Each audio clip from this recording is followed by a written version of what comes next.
Eco Money on Money FM 89.3. This is Eco Money on Money FM 89.3 with me, Rachel Kelly. At Davos this year, Standard Chartered CEO Bill Winters demanded clear rules on climate financing as potential lenders are terrified of being accused of, you guessed it, greenwashing. And as a recent S&P Global Market Intelligence report highlights, banks face mounting risks of fines and regulatory probes over sustainability claims. But where are the lines drawn on what is and isn't sustainable? And what are big international banks doing about it? I sat down with Marisa Drew, Chief Sustainability Officer at Standard Chartered Bank, to find out.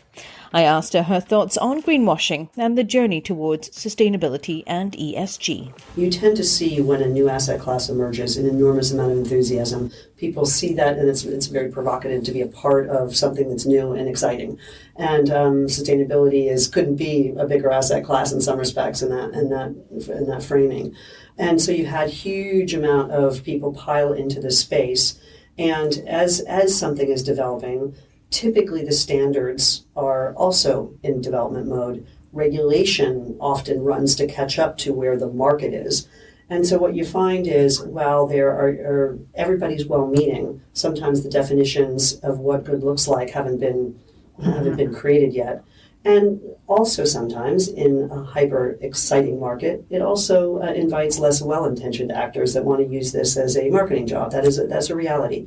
And so what we need to do on this greenwashing topic, I say, is the first thing that you can do to help yourself is radical transparency, right? Because in the absence of regulation, the best you can do for your investors and your stakeholders is be very clear with why you're calling something green, why you're calling it impactful. Be open about that and let the investors decide if they agree with your definitions. And that way it's a mutual two-way contract. Marisa also put forward an interesting question, and that is, what is the definition of green? What does green mean to you? Well, if we head over to the Investopedia website, it states that green investing seeks to support business practices that have a favorable impact on the natural environment.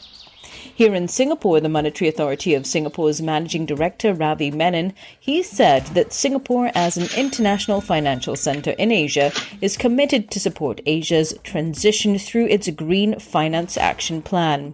MAS is actively promoting a strong green finance ecosystem in Singapore to serve Asia.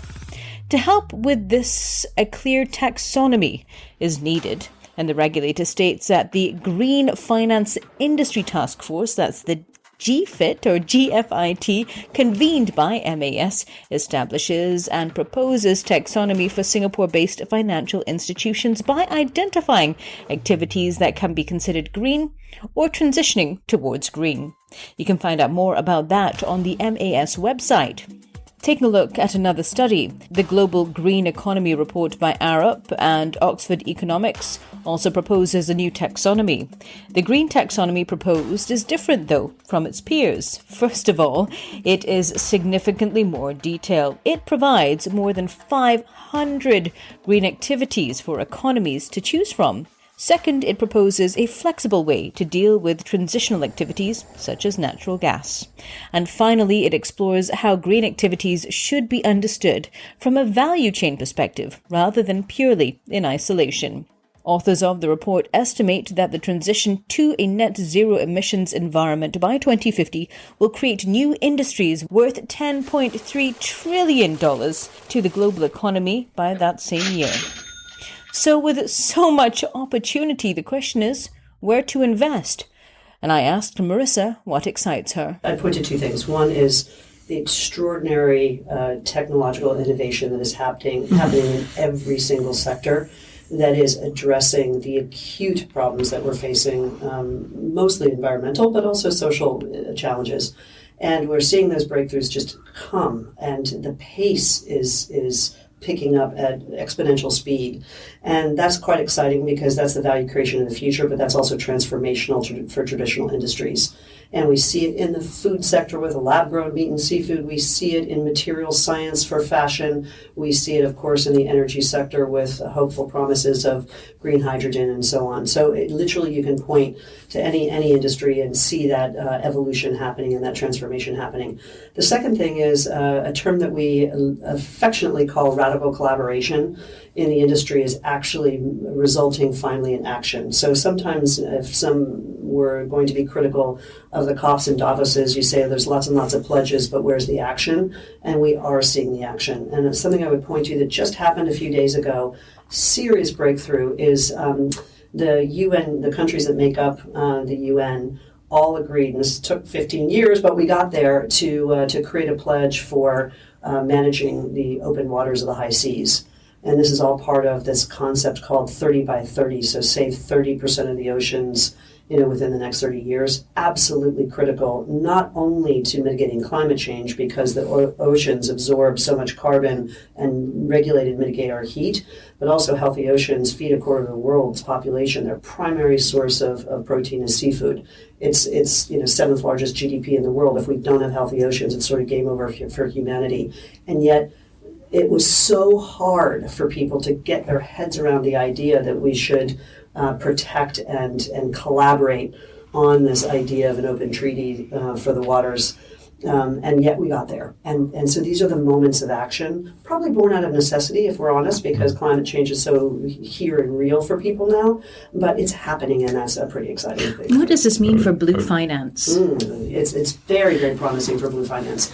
So some years ago, I was part of the UN high-level group that set out to say, how can we define and mobilize capital for blue finance? First stop was setting and creating a set of core principles.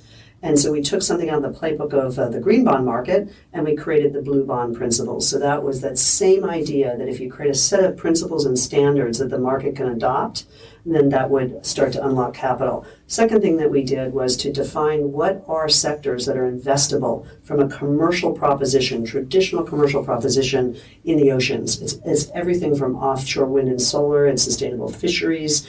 It's all the data that is going toward the ocean, whether it's mapping or going way deep underground to identify where the next breakthrough drugs will come from. Most cancer drugs are actually coming out of the marine environment, and on it goes. But to try to frame that so that people could dive into sectors that spoke to them. So a whole lot is happening in this ocean space. It's incredibly exciting right now. An interesting thought, though, is that with so many new companies entering the ring, who could be the next Elon Musk of sustainability? Alex Manson, global head of SC Ventures, which is a business unit that provides a platform and catalyst for Standard Chartered to promote innovation, invests in disruptive financial technology, and explores alternative business models. I asked him for his thoughts on the next big sustainability business trend. The one prediction I think we can make is that there will be amazing things happening, right? So unicorns will emerge, whether we want to call them that way or some other way down the line. But great companies will emerge, business models will emerge that we don't know of, as of yet. And the effervescence of technology and people sort of looking to solve the problem is fascinating to see. But it's a long-winded way of saying that we don't really know as of yet what these business models are and how people will go about it. First thing we are focusing on is building standards and apprehending the data in a way that is transparent, consistent, and rigorous, which is absolutely critical to anyone doing financing. That's one area of focus. I think the second area of focus I just highlight is consumer behavior evolving. The fact that we do things differently. The fact that and certainly our next generation children are holding us accountable for it. But we do business a little differently. We travel or do not travel differently. We buy goods or don't buy goods a little differently. That evolution of consumer behavior is going to be translated into the way people do finance with their own finances. So it has an impact on banking, generally speaking, from wealth management to the banks you bank with, you place deposits, to the way, etc. Addressing that consumer expectation in the context of banking and finance is going to be absolutely critical in order to stay relevant. Any particular projects that you're working on at the moment on that front? We've announced one, Troll, which the- is matching digital deposits to a green loan book in order to create green deposits. It's a very promising project, and obviously you can see how it could evolve towards from deposits to invest. An increasingly important thing. So that project is in sort of public domain testing, and stay tuned for more news there. As it relates to building standards, we're also working on a venture, because what I characterize as a hurdle we need to cross as an industry, data with integrity, essentially. That is also a commercial opportunity, which we think there's a need for this, and we think we can build that. That was Alex Manson, a global head of SC Ventures. I'm Rachel Kelly, and you've been listening to Eco Money on Money FM 89.3.